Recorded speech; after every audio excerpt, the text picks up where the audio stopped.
This product demonstration video is for the power strips by TrenDesks.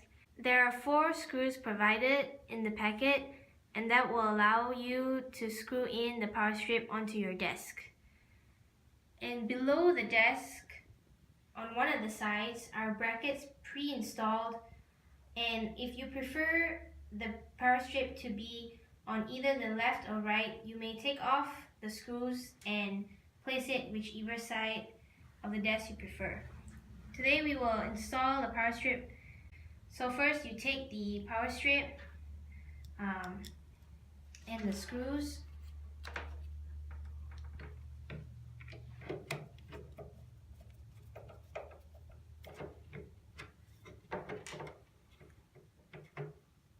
So screw in 4 of the screws into each side, placing the power strip at the brackets.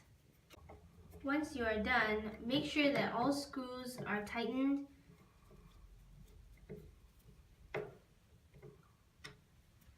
And there you have it, power strip attached to your desk.